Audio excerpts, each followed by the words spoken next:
Hello, everyone. Welcome. My voice isn't quite back, but it's back enough that I figured I could do at least the reading streams for this week. If I do any gaming streams, it'll most likely be, like, shall we say, games that I won't be yelling as much while playing. So, one of the indie games I have where it's going to be just like a couple chill gaming streams, because like I said, my voice isn't quite back, and I feel if I were to play a game where I'd be constantly yelling, I might lose it again. So, no, I got a good number of games, Gravy, that I could play and be chill, streams for this week. All right, so yeah, but it's basically like I have the energy back. I just sound like I'm still sick because this chest congestion won't seem to go away, and I think I'm getting like a double whammy because my allergies affect my sinuses. So I have my allergies hitting me at the same time while I'm getting over a cold. So that's what happens. No, Dan, don't even put that evil on me. All right, Dan. But welcome everyone. Thank you for showing up. Me reading 2 chapters tonight, chapters 10 and 11. And then, like I said, I'll figure out tomorrow and Friday which games I'm going to play. And they probably won't be long streams either, just because that'll happen. Anyway, so, on that note, let's just dive right into chapter 10. So where we last left off, basically, not all the trainees, basically, but a group of the trainees were selected for a first official rescue mission, essentially. So, let's see if they succeed. And I apologize if that happens a little bit during the stream. Okay. Spartan 117, in position. Next check-in at 0400. John clicked off the microphone, encrypted the message, and fed it into his comm relay. He triggered a secure burst transmission to the Athens, the only prowler ship on station a few AU's distance. He and his teammates climbed onto the upper girders. In silence, the team rigged a web of support nets so they could rest in relative comfort. Below them lay 100,000 liters of black water, and surrounding them 2 centimeters of stainless steel. Sam rigged the fill sensor so the reservoir's computer wouldn't let any more water flow into the storage tank. The lights in their helmets cast a pattern of crossing and crisscrossing reflection lines. A perfect hiding spot, all according to plan. John thought. There it goes. Sorry. John thought and allowed himself a small grin of triumph. The tech specs that Oni had procured on the Layden showed a number of hydroponic pods mounted around the ship's carousel system, something not uncommon for this class. The massive water tanks used gravity feed to irrigate the ship's space-grown crops. Perfect. They'd easily slip past the lone guard in the Layden's main cargo bay and into the nearly deserted center section. The water... I shouldn't say rescue mission. I should say capture mission. Sorry. Really? I gotta wake up. Capture mission. That's what I meant to say. The only risky element entered the picture if the center section stopped spinning. Things could get very messy inside the tank very fast, but John doubted that would happen. Kelly set up a tiny microwave relay outside the top hatch. She propped her data pad on her stomach and linked to the ship's network. "I'm in," she reported. "There's no AI or serious encryption. Accessing their system now." She tapped the pad a few more times and activated the intrusion software, the best that Oni could provide. A moment later, the pad pulsed to indicate success. "They've got a nav trajectory to the asteroid belt. ETA is 10 hours. "Good work," John said. "Team will sleep in shifts." Sam, Fred, and Linda snapped off their flashlights. The tank reverberated as the Layton's engines flared to life. The water tilted as they accelerated away from the orbital docking station. John remembered Eridonis too, vaguely recalled that it once was home. He wondered if his old school, his family, were still there. He squelched his curiosity. Speculation made for a fine mental exercise, but the mission came first. He had to stay alert, or failing that, grab some sleep so he would be alert when he needed be. Chief Mendez must have told them 1,000 times. Rest can be as deadly a weapon as a pistol or grenade. I've got something, Kelly whispered and handed him her data pad.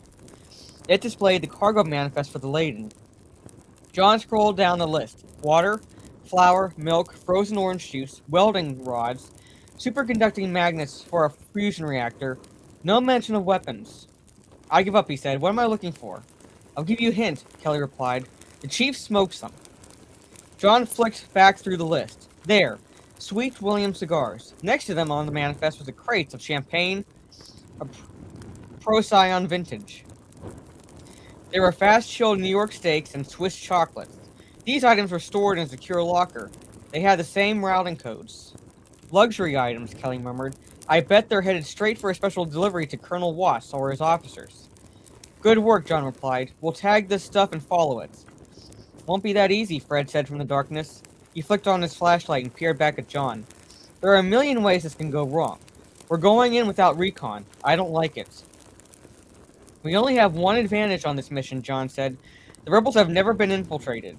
They'll feel relatively safe and won't be expecting us. But every extra second we stay, that's another chance for us to be spotted.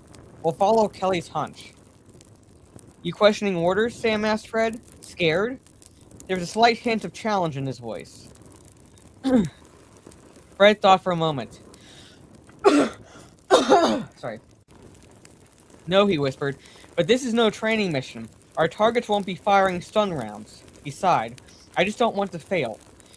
We're not going to fail, John told him. We've accomplished every mission we've been on before. That wasn't entirely true. The augmentation mission had wiped out half of the Spartans. They weren't invincible.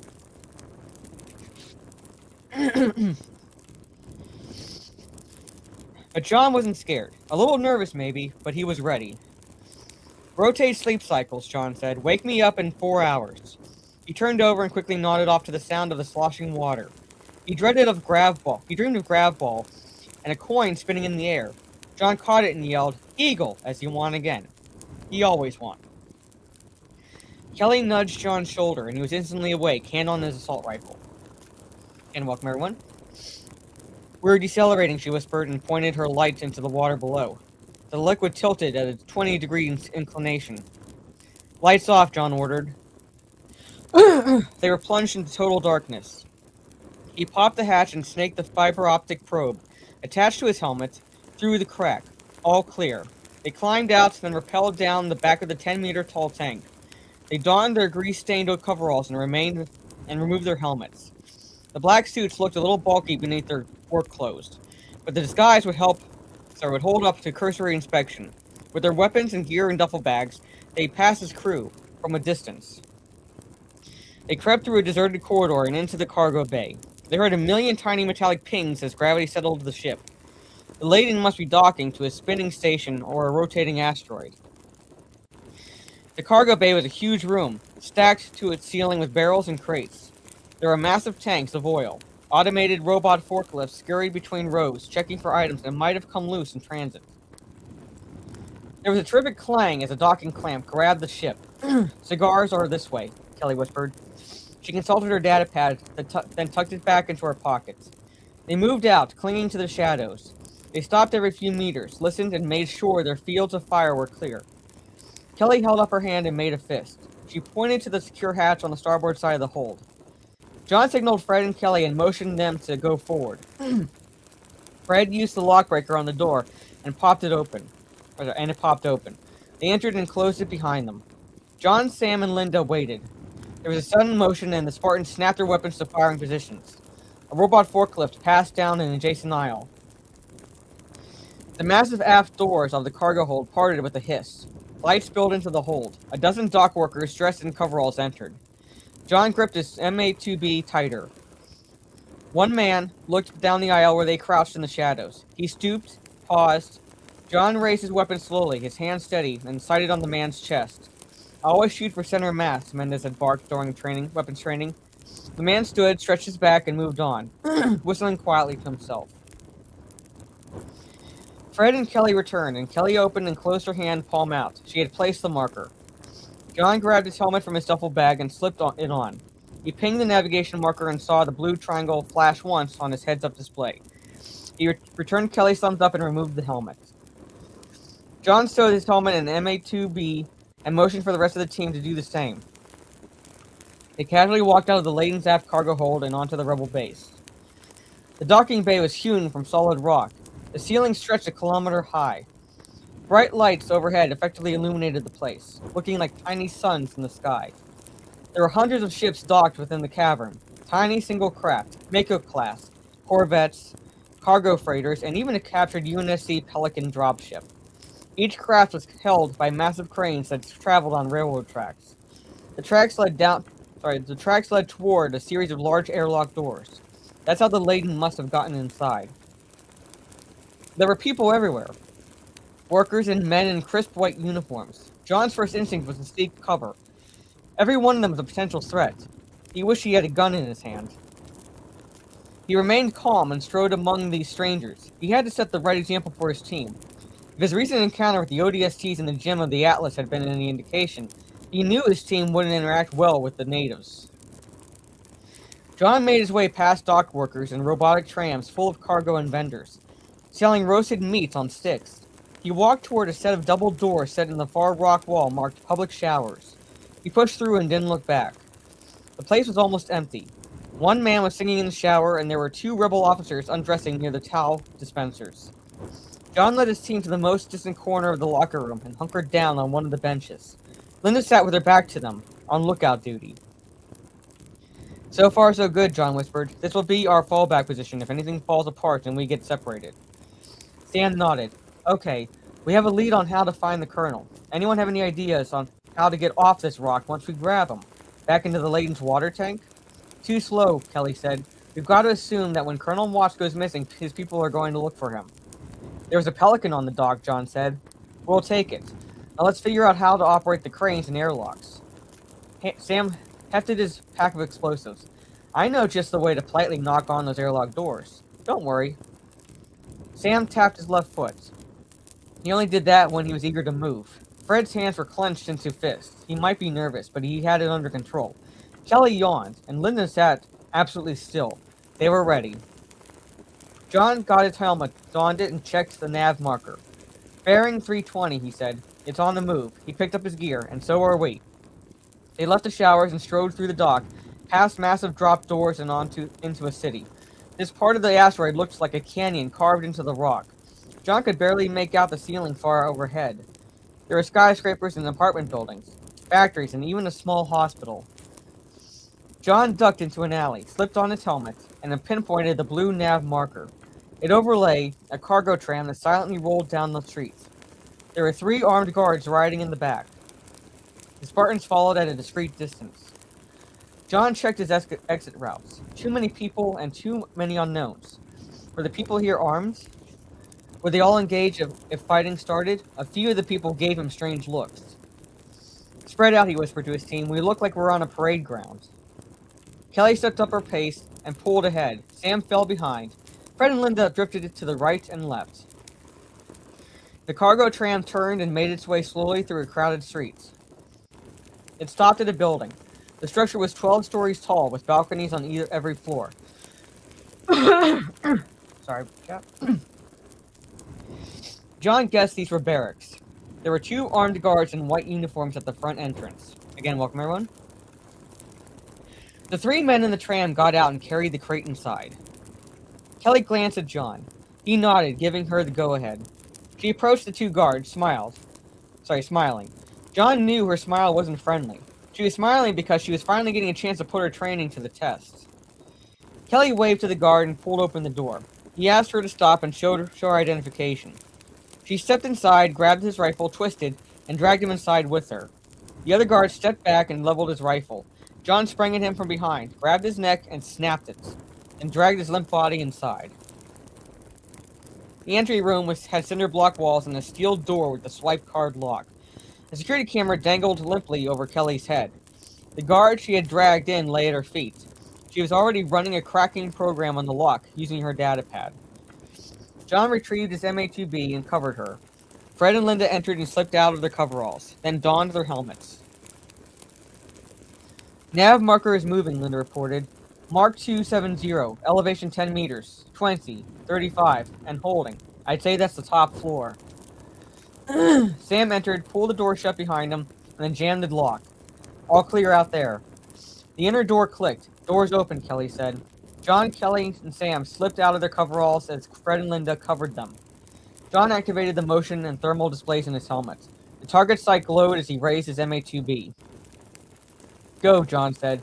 Kelly pushed open the door. Linda stepped in and to the right. John entered and took the left. 2 guards were seated behind the lobby's reception desk. Another man without a uniform stood in front of the desk, waiting to be helped. 2 more uniformed men stood by the elevator. Linda shot the 3 near the desk. John eliminated the targets by the elevator. 5 rounds, 5 bodies hit the floor. Fred entered and policed the bodies, dragging them behind the counter. Kelly moved to the stairwell, opened the door, and gave the all-clear signal. The elevator pinged and its doors opened. They all wheeled, rifles leveled, but the car was empty. John exhaled, then motioned them to take the stairs. Kelly took point. Sam brought up the rear. They silently went up 9 double flights of stairs. Kelly halted on an upper landing. She pointed to the interior of the building, then pointed up. John detected faint blurs of heat on the 12th floor. They had to pick a better route, a way in that no one would expect. John opened the door. There was an empty hallway. No targets. He went to the elevator doors and pried them open. Then he turned on his back black suit's cooling elements to mask his thermal signature. The others did the same, and faded from his thermal imaging display. John and Sam climbed up the elevator cable. John glanced down, a 30-meter plunge into darkness. He might survive that fall. His bones wouldn't break, but there would be internal damage, and it would certainly comprise their mission. He tightened his grip on the cable and didn't look down again. When they had climbed up the last 3 floors, they braced themselves in the corners by the closed elevator door. Kelly and Fred snaked up the cable after them. They braced in the far corners to overlap their fields of fire. Linda came up last. She climbed as far as she could, hooked her foot on a cross brace, and hung upside down. John held up 3 fingers, 2 then 1, and then he and Sam silently pulled open the elevator doors. There were 5 guards standing in the room. They wore tight light body armor and helmets and carried older model HMG-38 rifles. 2 of them turned. Kelly, Fred, and Linda opened fire. The walnut paneling behind the guards became pockmarked with bullet holes and was battered with blood. The team slid inside the room, moving quickly and quietly. John placed the guards' weapons. There were 2 doors. One led to a balcony, the other featured a peephole. Kelly checked the balcony, then whispered over the channel in their helmets. This overlooks the alley between the buildings. No activity. John checked the nav marker. The blue triangles flashed a position directly behind the other door. Sam and Fred flanked the door. John couldn't get any reading on motion or thermal. The walls were shielded. There were too many unknowns and not enough time. The situation wasn't ideal. They knew there were at least 3 men inside, the ones who had carried the crate upstairs, and there might be more guards. And to complicate the situation, their target had to be taken alive. John kicked the door in. He took in the entire situation at a glance. He was standing on the threshold of a sumptuous apartment. There was a wet bar boasting shelves of amber-filled bottles. A large round bed dominated the corner, decorated with shimmering silk sheets. Oh, the rebels have it so hard. Windows on all sides and sheer white curtains. John's helmet automatically compensated for the glare. Red carpet covered the floor. The crate with the cigars and champagne sat in the center of the room. It was black and armored, sealed tight against the vacuum of space. There were 3 men standing behind the armored crate, and 1 man crouched behind them. Colonel Robert Watts. Their package. John didn't have a clear shot. If he missed, he could hit the colonel. The 3 men, however, didn't have the problem. They fired. John dove to his left. He caught 3 rounds in his side, knocking the breath from his body. 1 bullet penetrated his black suit. He felt it ping off his ribs, and pain slashed through him like a red-hot razor. He ignored the wound and rolled to his feet. He had a clear line of fire. He squeezed the trigger once. A 3-round burst caught the center guard in the forehead. Sam and Fred wheeled around the door frame. Sam high, Fred low. Their silenced weapons cocked, and the remaining pair of guards went down. Watts remained behind the crate. He brandished his pistol. "Stop," he screamed. "My men are coming. You think I'm alone? You're all dead. Drop your weapons." John crawled to the wet bar and crouched there. He willed the pain inside his stomach to go away. He signaled Sam and Fred and held up 2 fingers, then pointed the fingers over his head. Sam and Fred fired a burst of rounds over Watts. He ducked. John vaulted over the bar and leaped onto his quarry. He grabbed the pistol and wrenched it out of his hand, breaking the man's index finger and thumb.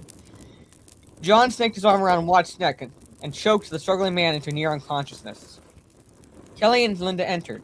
Kelly took out a syringe and injected Watts, enough polypseudomorphine to keep him sedated for the better part of a day. Fred fell back to cover the elevator. Sam entered and crouched by the windows, watching the street below for any sign of trouble. Kelly went to John and peeled back his black suit.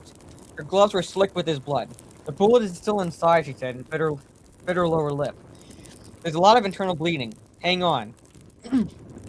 She dug a tiny bottle from her belt and inserted the nozzle into the bullet hole. "This might sting a little." The self-healing biofoam filled John's abdominal cavity.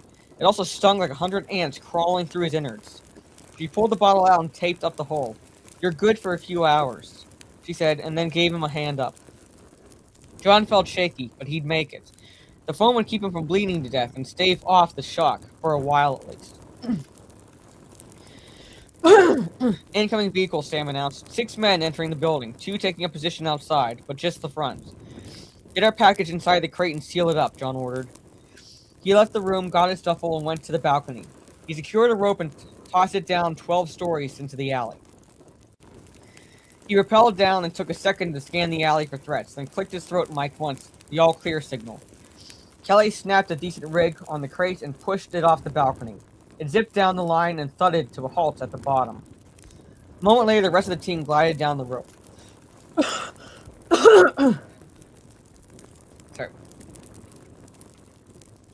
They quickly donned their coveralls. Sam and Fred carried the crates as they entered the adjacent building. They exited on the street a half a block down and walked as quickly as they could back to the docks. Dozens of uniformed men ran from the dock toward the city. No one challenged them. They re-entered the now deserted public showers. "Everyone, check your seals," John said. "Sam, you go ring the doorbell. Meet us on the dropship." Sorry. Sam nodded and sprinted out of the building. Both packs of C-12 looped around his shoulder. John took out the panic button. He triggered the green mode transmission and tossed it into an empty locker. If they didn't make it out, at least the UNSC fleet would know where to find the rebel base.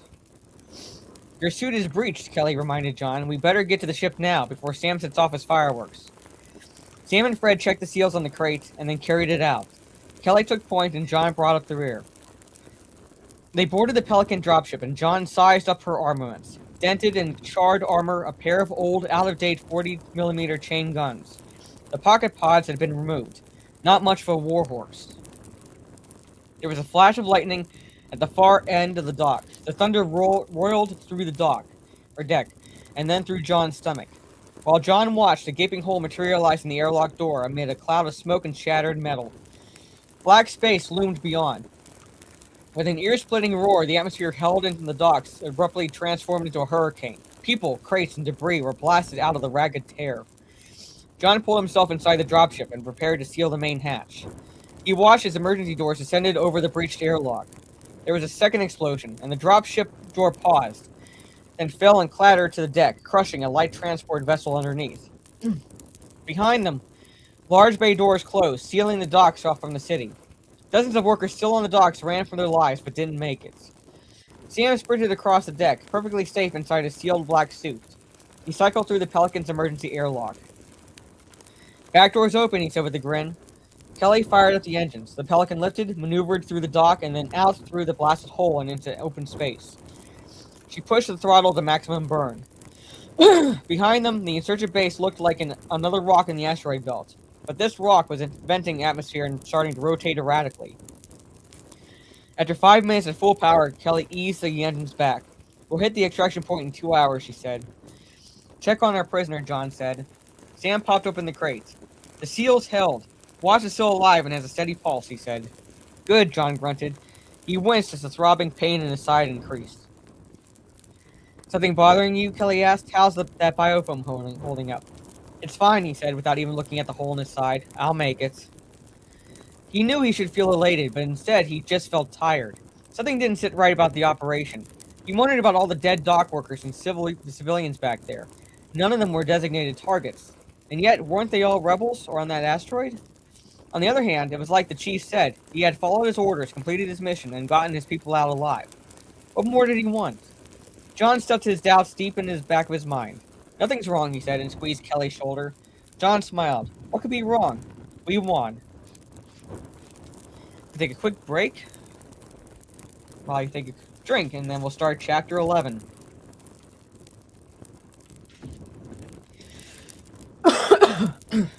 I wish I had my voice.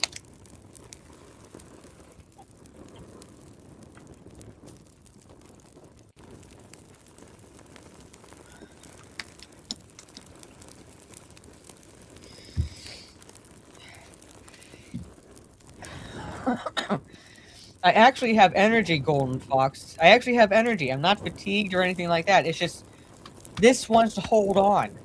And my mom was saying that other people that she knew who had been sick, they've gotten better, but had a cough that just lingered a while after they got better.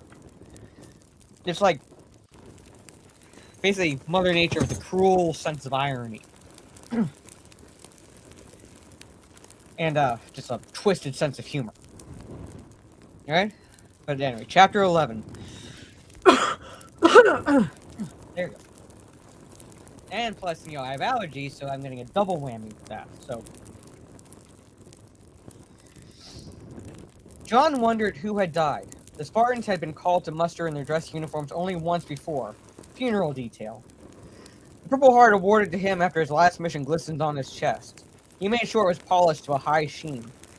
He stood out against the black wool of his dress jacket. Occasionally, John would look at it and make sure it was still there.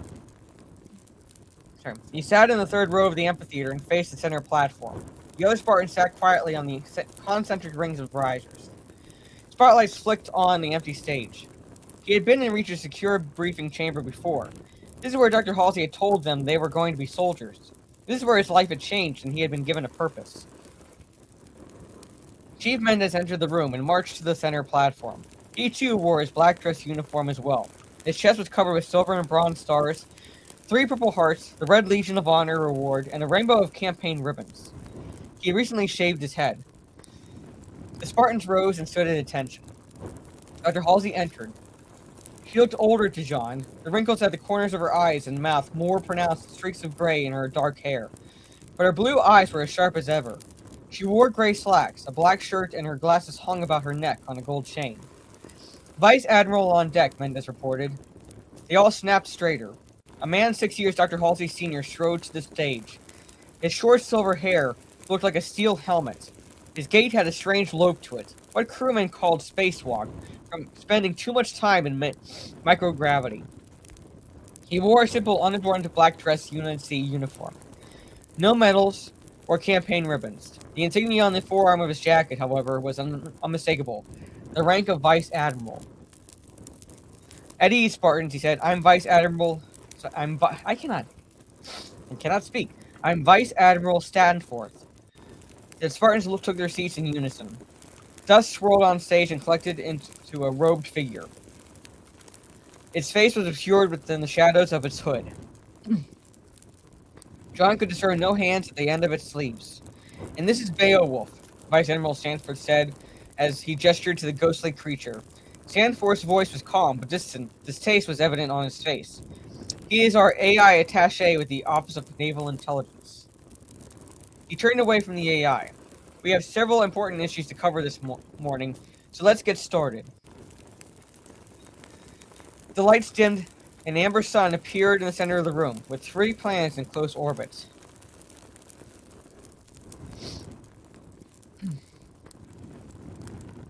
Well, thank you, Ravi. This is Harvest, he said. Population of approximately 3 million. Although on the periphery of a UNSC-controlled space, this world is one of our more productive and peaceful colonies. The holographic view zoomed in on the surface of the world and showed grasslands and forests and 1,000 lakes swarming with schools of fish. As of military calendar February 3rd, at 14:23 hours, the Harvest orbital platform made long-range radar contact with this object. A blurry outline appeared over the stage. Spectroscopic analysis proved inconclusive, Vice Admiral Stanforth said. The object is constructed of material unknown to us. Molecular absorption graph appeared on a side screen, spikes and jagged lines indicating the relative proportions of elements. Beowulf raised a cloaked arm and the image of darkened. The words classified, eyes only, appeared over the blackened data. Vice Admiral Stanforth shot a glare at the AI. Contact with Harvest, he continued, was lost shortly thereafter. The Colonial Military Administration sent the scout ship Argo to investigate. That ship arrived in system on April 20th, but other than a brief transmission to confirm their exit slipstream's position, no further reports were made. In response, Fleet Command assembled a battle group to investigate. The group consisted of the destroyer Heracles. Just a side note. Heracles is the Greek name for Hercules. Hercules is actually the Roman name for that mythological legend. So when you see Heracles, that's Hercules. That's the Greek version, because he was named to appease Hera, because Hera's husband Zeus banged Heracles' mom. So, Heracles is Hercules. Anyway, back to Halo. Commanded by Captain Verity, as well as the frigates Arabia and Vostok, they entered the Epsilon Indi system on October 7th and discovered the following. The holograph of the planet Harvest changed. The lush fields and rolling hills transformed, morphing into a cratered, barren desert. Thin gray sunlight reflected off a grassy crust. Heat wavered from the surface. Isolated regions glowed red. Oh, Dan, I so look forward to physically assaulting you. Yeah, soul. This is what was left of the colony. The Vice Admiral paused for a moment to stare at the image, and then continued. We assume that all inhabitants are lost. 3 million lives lost. John couldn't fathom the raw force it had taken to kill so many. For a moment, he was torn between horror and envy. He glanced at the Purple Heart pinned to his chest and remembered his lost comrades. How did one simple bullet wound compare with so many wasted lives? He was suddenly no longer proud of the decoration. And this is what the Heracles battle group found in orbit, Vice Admiral Stanforth told them. The blurry outline that was still visible, hanging in the air, sharpened into crisp focus. It looked smooth and organic, and the hull possessed an odd, opalescent sheen. It looked more like a carapace of an exotic insect than the metal hull of a spacecraft. I wonder what it is. Recessed into the aft section were pods that pulsed with purple light glow. The prow of the craft was swollen like the head of a whale. John thought it possessed an odd, predatory beauty. The unidentified vessel, the Vice Admiral said, launched an immediate attack against our forces. Blue flashes strobed from the ship. Red motes of light then appeared along its hull. Bolts of energy coalesced into a fiery smear against the blackness of space. The deadly flashes of light impacted on the Arabia, splashed across the hull. Its meter of armor plating instantly boiled away, and a plume of ignited atmosphere burst from the breach into the ship's hull.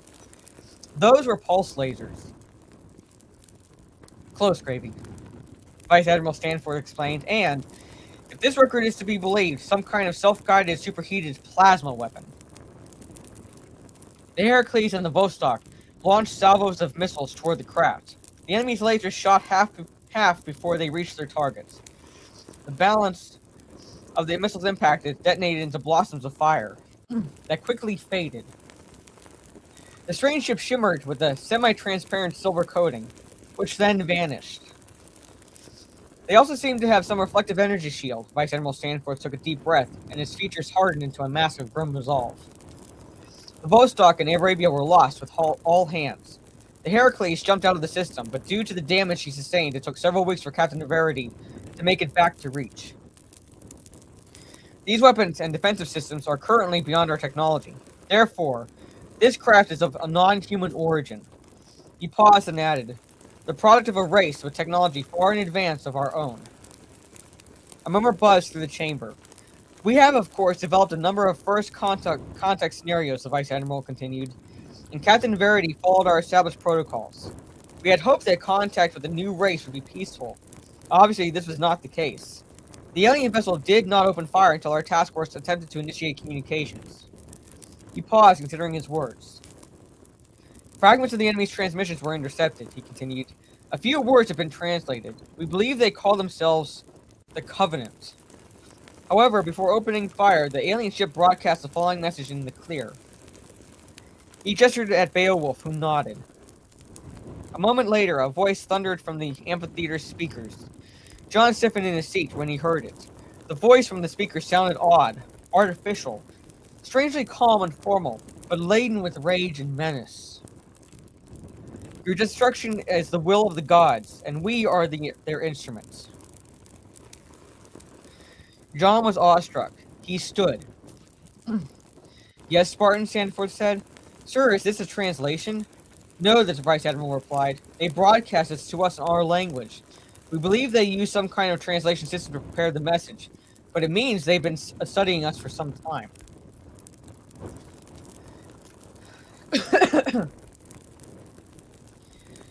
Well, if Harvest is any indication, Anthony, no, they are not. John took his seat.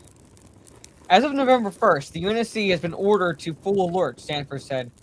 Vice Admiral Preston Cole is mobilizing the largest fleet action in human history to retake the Epsilon Indy system and confront this new threat. Their transmission made one thing perfectly clear. They are looking for a fight. Only years of military discipline kept John rooted to his seat. Otherwise, he would have stood up and asked to volunteer on the spot. He would have given anything to go and fight. This was the threat he and the other Spartans had been training for all their lives. He was certain of it. Not scattered rebels, pirates, or political dissidents. Because of this UNSC-wide mobilization, Vice Admiral Stanforth continued, your training schedule will be accelerated to its final phase. Project Mjolnir. He stepped away from the podium and clasped his hands behind his back. To that end, I'm afraid I have another unpleasant announcement. He turned to the Chief. Chief Petty Officer Mendez will be leaving us to train the next group of Spartans. Chief? Well, I mean, technically... Well, no, the members of the Covenant became more co-belligerents. So, the games, no. I mean, I said, they weren't exactly allies, we're more co-belligerents, even though you were teaming up with their Arbiter. And it's more or less because they became disillusioned with the Prophets. And I'm not going to go into Halo lore. Anyway, that's a little bit more in depth. So, technically good, but yeah, so. John grabbed the edge of the riser. Chief Mendez had always been there for them, the only constant in the universe. Vice Admiral Stanforth might as well have told him that Reach was leaving the Epsilon Eridani system. The Chief stepped to the podium and clasped its edges. Well, Halo 2 is really where you see that, like...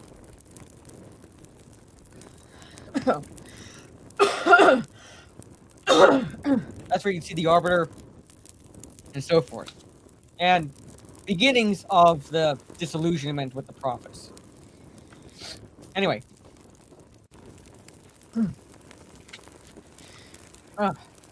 Back before my voice goes. Recruits, he said, soon your training will be complete, and you will graduate to the rank of Petty Officer 2nd Class in the UNSC. One of the first things you will learn is that change is part of a soldier's life. You will make and lose friends. You will move. This is part of the job. He looked to his audience. His dark eyes rested on each one of them.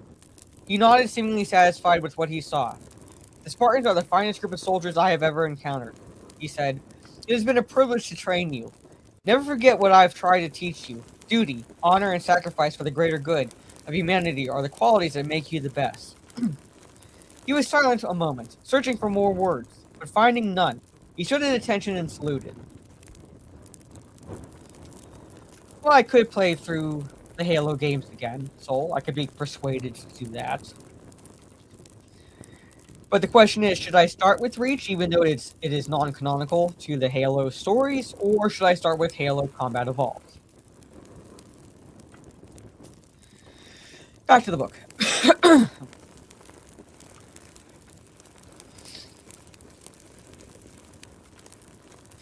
Recruits, he said. Okay, sorry. Anyway, back. Attention, John barked. The Spartans rose as one and saluted the chief. Mr. Grimm, I will have them time you out. Dismiss, Spartans, Chief Mendez said, and good luck. He's finished his salutes. The Spartans snapped down their arms.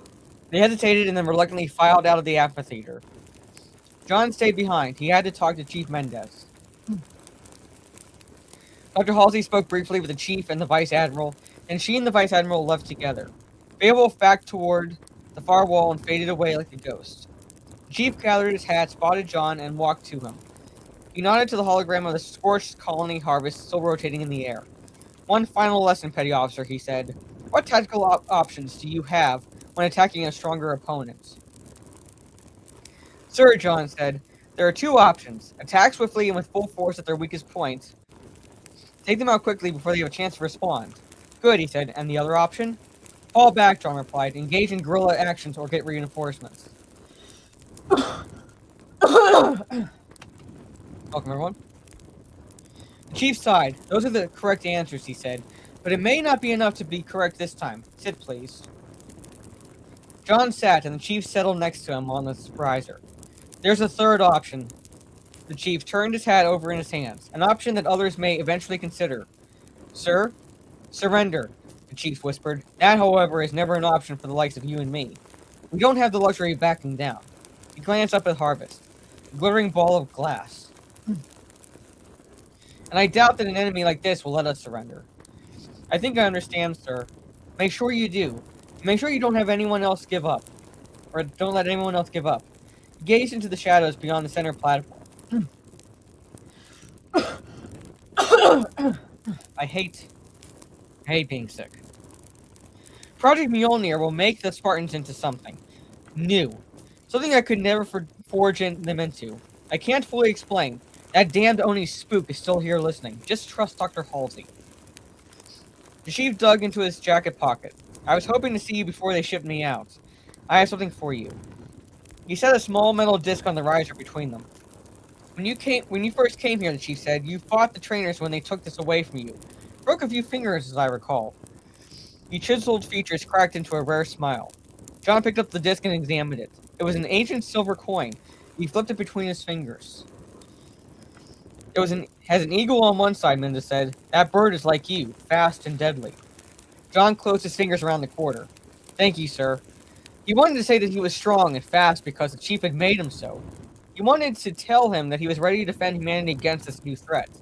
He wanted to say that without the chief, he would have no purpose, no integrity, and no duty to perform. But John didn't have the words. He just sat there. Mendez stood. It has been an honor to serve with you. Instead of saluting, he held out his hand. John got to his feet. He took the chief's hand and they shook. It took a great deal of effort. Every instinct screamed at him to salute. Goodbye, Chief Mendez said. He turned briskly on his heel and strode from the room. John never saw him again. And that ends chapter 11.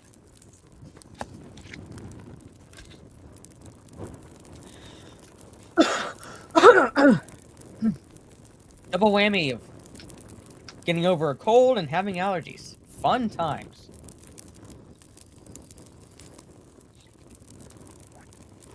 But anyway, chat.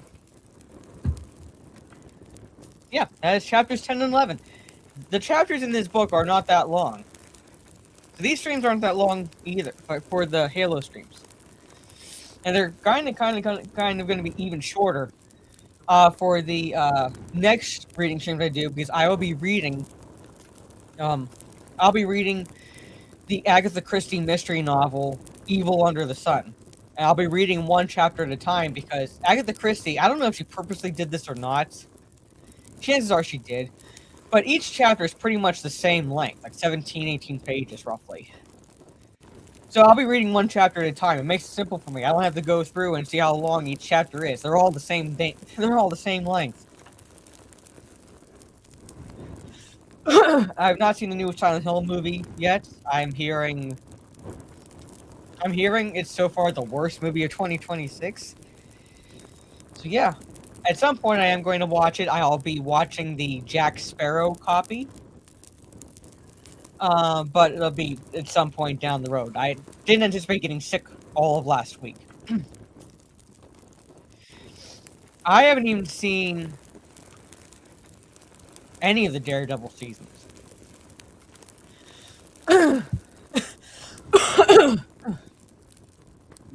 Why, Greg? Because I'll lose the will to live? Is that what you're saying? Anyway, so I know I keep saying this. I know I've said this before, but I did not anticipate getting sick. Silent Hill will make me forget about my cold, basically. Because it make me lose the will to live.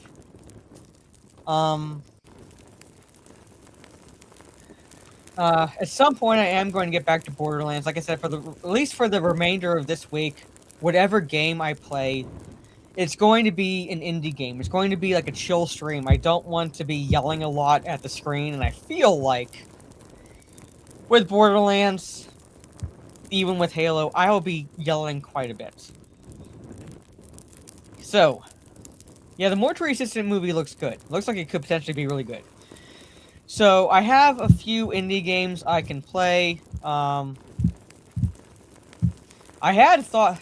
This is not an indie game. I had thought about playing Resident Evil 3, because I have never played the full game.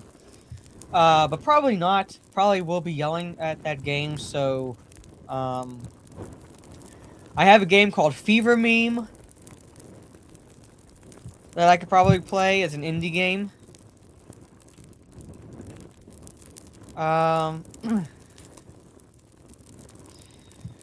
Some demos, too, for games. That I've yet to finally sit down to play. Yeah. The good number of Rainbow Gate demo. That looked freaky. A game called Rainbow Gate. It's a demo, but it looked freaky.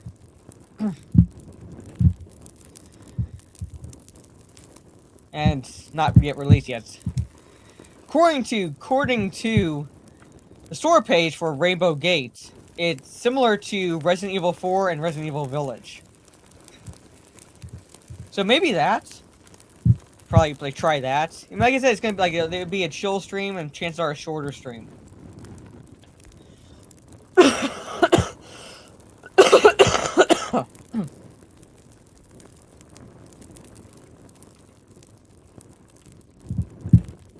But yeah. So, I'm hoping by the end of this week I'll have my voice completely back, but we'll see. Yeah, according to my mom, like I said, other people who have been sick have had coughs that linger well beyond them getting better. Because, look, I have the energy, I'm not tired. I just sound like I'm, like, on death's door.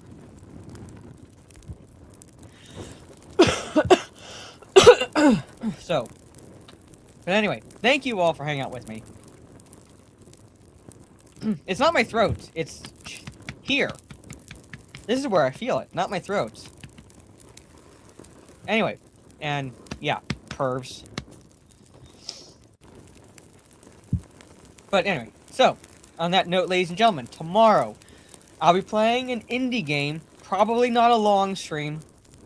Okay, probably not a long stream. But, you know, I'll figure out, like, might be Fever Meme, might be that Rainbow Gate demo. It looked pretty freaky. It looked pretty freaky. We'll see. Thursday, I'll be reading chapters 12 through 14 of Halo: The Fall of Reach. And then Friday, another indie gaming chill stream. Saturday's a 50-50 if I stream it all, because I might actually watch the Royal Rumble. I don't know if I'll be able to watch it live. Real fast, what stream? It's ESPN, right?